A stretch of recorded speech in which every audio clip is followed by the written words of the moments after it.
안녕하세요. 코인 알려주는 남자입니다. 오늘은 여러분들하고 미국의 이제 그 경제 지표가 발표가 나면서 나스닥과 다우가 굉장히 큰 폭의 변동성이 있었는데, 그거에 반해서 비트코인은 코인 시장 자체는 그 나스닥이나 다우의 변동폭에 비해서는 훨씬 적은 변동을 보였고요. 이게 의미하는 바가 무엇인지 이번 영상을 통해서 한번 얘기를 해보고, 실제로 이제 나스닥이 올라갔을 때 움직이지 않거나 나스닥이 굉장히 큰 폭의 하락을 했을 때 오히려 상승을 한다거나 이런 디커플링이 많이 일어나고 있는데, 이 부분은 좀 이제 코인 시장에 의미하는 바가 커서 이걸 한번 얘기해 보도록 하겠습니다. 일단은 지금 보시면은 미국의 중요한 지표인 이제 신규 실업 수당 청구 건수라고 하는 지표가 발표가 됐고, 그 위에 GDP나 이런 것들이 발표가 됐는데요. 지금 신규 실업 수당 청구 건수가 기존의 이제 예측치보다도 훨씬 적게 이제 나오게 됐어요. 이제 더 많은 사람들이 이제 실업을 하고 그거에 따라서 실업 신규 수당을 청구할 거라고 생각을 했는데, 그보다 실업이 더 적었다는 말이죠. 그 말은 다시 돌려 말하면 미국의 고용이 어마어마하게 강하다라는 의미를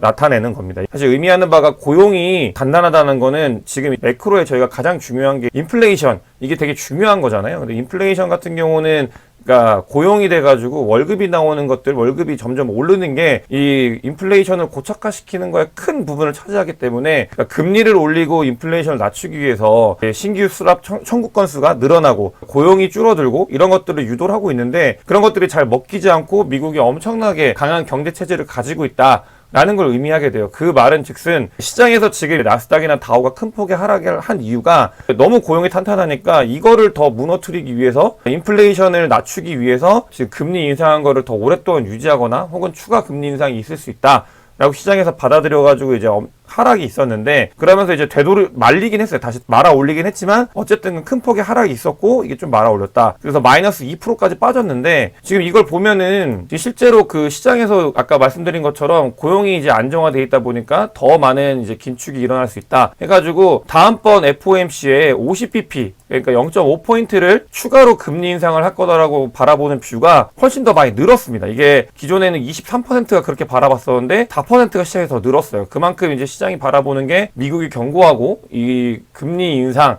이 기조가 유지될 가능성이 크다 라고 하면서 매크로가 이렇게 작동을 해가지고 이제 시장 자체가 움직였는데, 그에 반해서 비트코인 같은 경우는 여러분들께서 보시면은, 그러니까 그 발표가 있을 때 같이 이제 하락을 했다가 다시 완전히 이제 말아 올렸어요. 지금 이제 아무 일도 없었다는 듯이 말아 올렸는데, 이거는 이 비트코인 뿐만이 아니고 코인 시장 전체적으로 봤을 때도 이게 그 견고하게 뭔가 미국 경제 지표 매크로에 영향을 좀 덜 탔다 라고 보시면 이게 원래는 이제 비트코인이나 코인 시장 자체가 그러니까 인플레이션 해칭 수단이다, 그 다음에 매크로랑은 다르게 움직인다, 이런 게 얘기가 나왔던 게 2020년도 전이거든요. 코로나 전에는 실제로 이런 그 나스닥과 다우를 추종하는 이제 그런 상관관계 함수가 굉장히 낮았어요. 그 말은 뭐냐면, 그러니까 미국 시장, 미국에 있는 그 주식 시장하고 자산 시장과 별도로 움직였었거든요. 나스닥이 떨어질 때 비트가 오르고 이런 식으로도 많이 있었고 그랬는데, 2022년도 이후에 코로나 이후에 기관 자금이 많이 들어오면서 나스닥과 다우랑 굉장히 추종을 하게 되는, 그냥 상관관계 개수가 0.6을 넘어가면서 엄청나게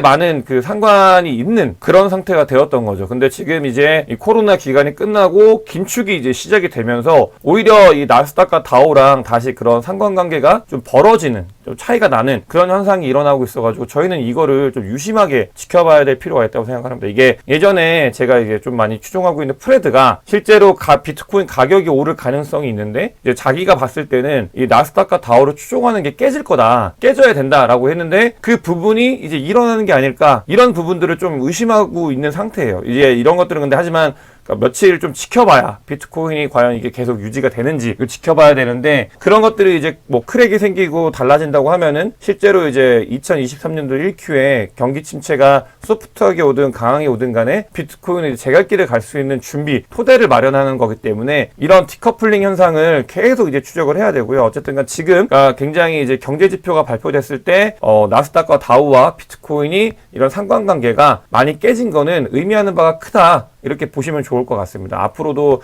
계속 저희가 이런 추적을 해야 될 것 같고요. 이런 것들이 이게 앞으로의 방향성, 비트에 대해서 방향성이 많은 사람들이 예측을 하고 있잖아요. 이제 에코버블이나 이런 게 일어났을 때 비트코인이 어느 쪽으로 갈 건지 우상향을 한다라는 뷰가 많이 있는데, 그런 것들에 어떻게 보면 기저에 이런 것들도 지금 이제 기관이나 혹은 세력들이 작업을 하고 있는 게 아닐까, 이런 의심을 하면서 저는 좀 지켜보고 있습니다. 다음으로 보시면은 이제 또 코인 시장에 샘 베인크먼이 이제 이슈가 많이 있잖아요. 근데 샘 베인크먼이 지금 바하마에 있다가 미국으로 넘어갔어요. 미국으로 이제 송환이 돼가지고 미국에 도착했는데 도착하자마자 한 2,500억, 하나로 한 3,000억 정도 되죠. 내고 보석으로 풀려났다는 그 기사가 났어요. 이게 지금 이제 샘 베인크먼 같은 경우는 제가 이제 좀 자료를 모으고 있는데 그러니까 워낙에 기행적인 그 사기에 관련되어 있는 것들이 많고 특히 우리나라랑 관련 있는 게 많아서 이거는 제가 영상으로 별도로 만들겠지만 어쨌든 크립토에 제가 이걸 왜 가지고 왔냐면 크립토에 이제 뭔가 큰 이슈들이 있었던 게 있었잖아요. 지금 뭐 이거 스테이블 전쟁이라고 했던 혹은 뭐 거래소 전쟁의 이 결말 샘 베인크먼이 이제 망했는데 이 샘 베인크먼이 망한 거에 어떻게 보면 그런 것들이 정리가 되어가고 있는 모습이 좀 있어요. 그 이것뿐만이 아니고 제가 제네시스가 굉장히 위험하다라고 말씀을 많이 드렸잖아요. 그게 어떻게 될지에 대해서 판단을 해야 된다. 보고 제가 결정을 해야 되는데 그 부분도 지금 이제 제메니 거래소랑 해가지고 이제 정상화 프로젝트가 진행이 되고 있습니다. 이런 것들이 하나하나 차근차근 문제가 됐던 것들이 지금 이제 다시 덮어지면서 점점 이제 단단하게 굳어가고 있는 그런 것들이 보이고 있어요. 이런 것들이 지금 기저에 작용을 하고 있고 이런 기저작용이 먼저 일어나고 바닥이 다져진 다음에 상승의 뭐 그런 내러티브들이 쌓이면은 오히려 그런 것들이 이제 더 크게 이제 볼륨업을 하는데 그런 것들이 작업이 하나하나 큰 세력들이 그런 것들을 하고 있는 느낌이 많이 보여가지고 이 샘 베인크먼의 보석 기사도 가지고 왔습니다. 이게 지금 그러면서 그러니까 FTT가 이제 보석이 됐다고 하면서 엄청나게 상승을 했죠. 그런 것들이 이제 보이면서 시장이 조금 뭔가 이제 뭐 퍼드 그다음에 이제 하락하는 그 내러티브들이 정리가 되어가고 있는 느낌이 조금 보인다.